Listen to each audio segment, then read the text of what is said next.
Elysium speaking for the Court of Consciousness.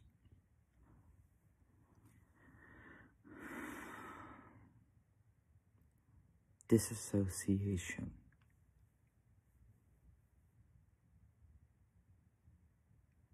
All these words, they're so disconnected until you have a memory or experience you can connect them to. They're meaningless on their own. For us, at this time, what disassociation feels like right now is it feels like none of this is real. I know I'm real. I know the people, including myself, in here are real, or just as real as I am, anyways. Awake. They're awake. But this doesn't feel real. And what do I mean by that? I mean, right now, physical reality doesn't feel real to me, which is a sign I'm very disassociated right now.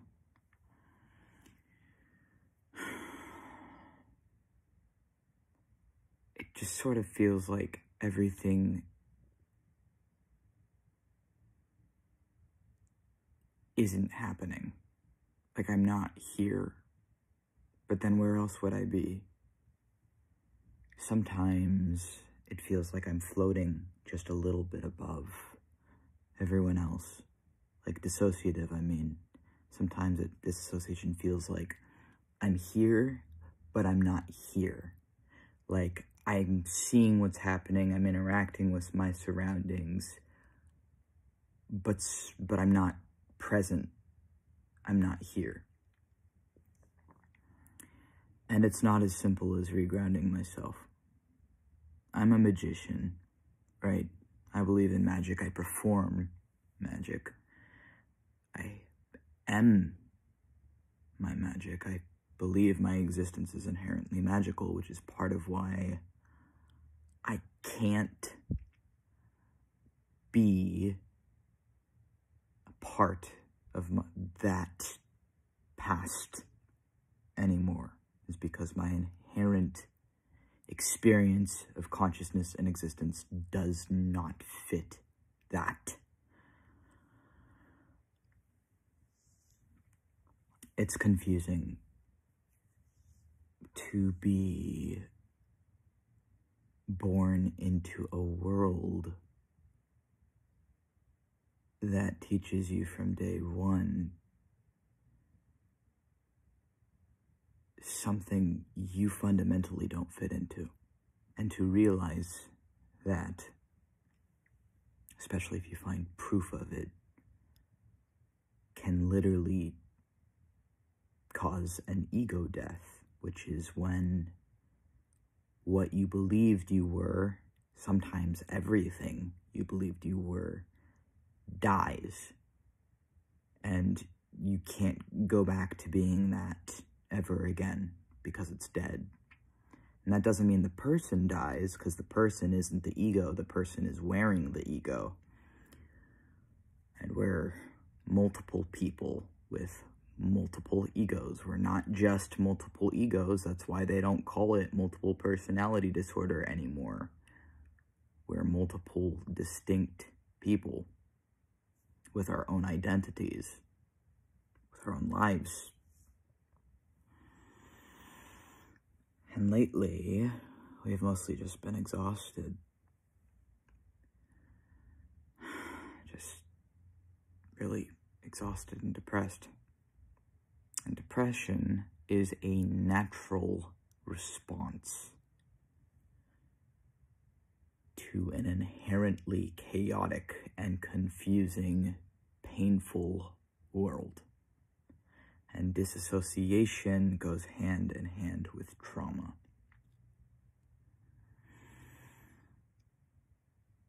I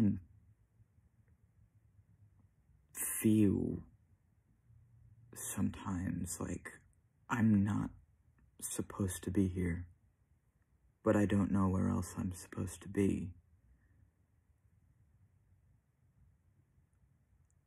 And I don't know how to express it. I don't belong here.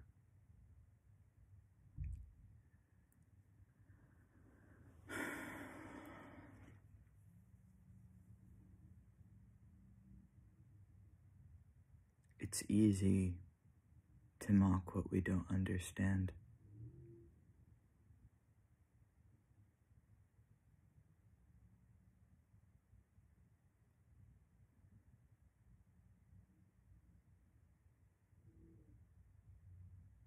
My altars matter to me.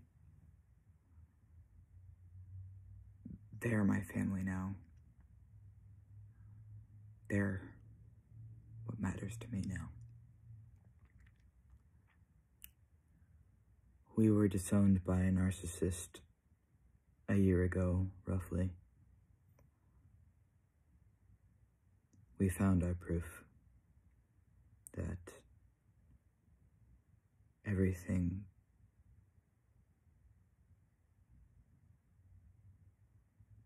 was a lie.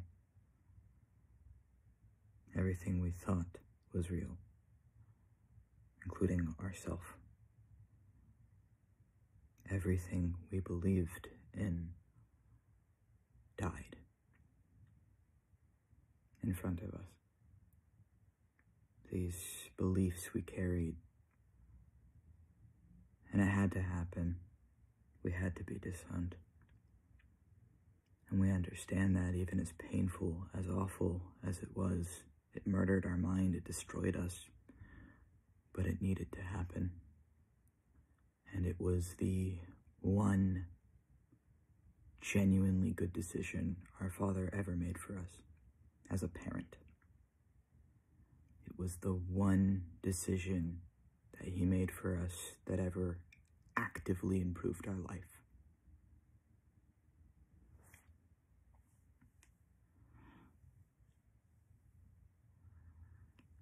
I hate society. I hate all of these systems because I understand that my Father isn't a singular occurring person, but a product of a system.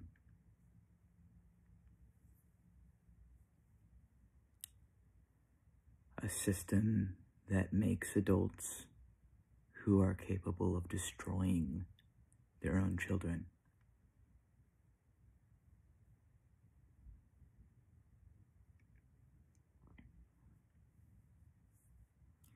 And a system that is capable of taking one look at people like us and deciding that we'd be better off dead, telling that to us for years.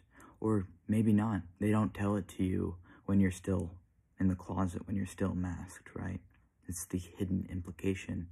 But the moment you step outside your box, the moment you come out of that closet, the moment you risk it, oh, they will tell it to your face, or online, or whatever else.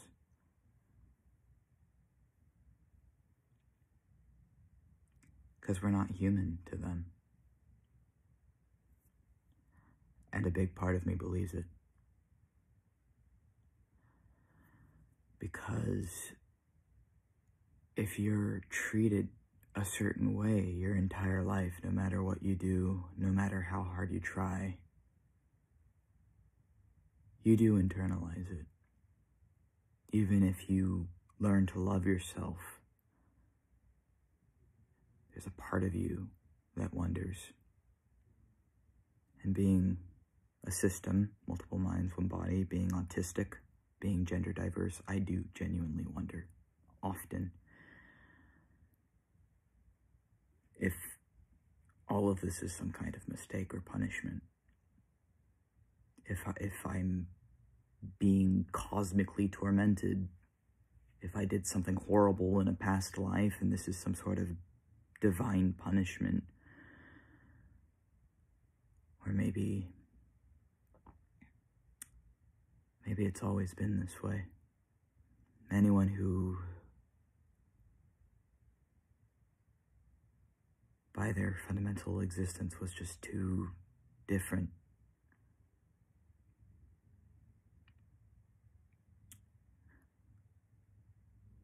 was treated as a sickness that needs to be eradicated. You know what someone said? One of those hate preachers, archons, as I call them. Although we're also an archon, but not that kind of archon. We're an archon to the archons. We're a Satan to the Satans. One of them said, you can't have a genocide of transgender people because they're not a legitimate category of people.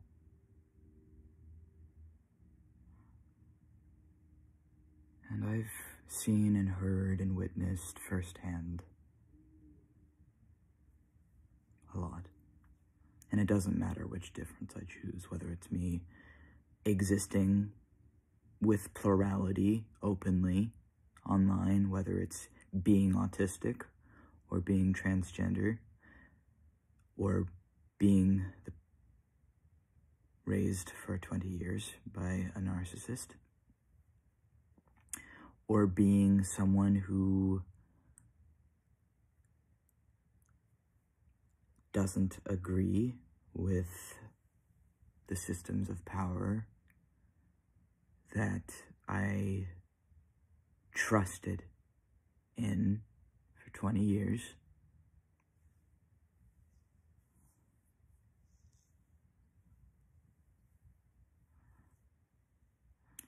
And they put you on pills, right?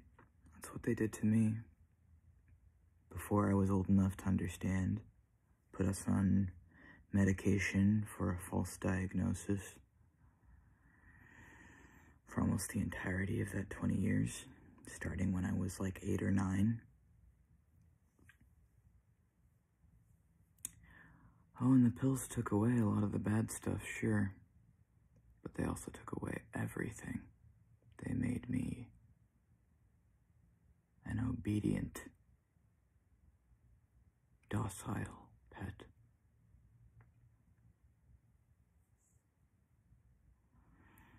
I'd rather be murdered or lobotomized than ever have to be that way again. Death is a mercy comparatively to what I came from. And I'm struggling because I believe in myself. I really do. I believe I'm capable and powerful and intelligent and skilled. And I have no idea what good or where to put any of it. I don't fit in. I can't fit in, and I don't want to anymore. And when I talk to the spirits, they understand. And it's home. But this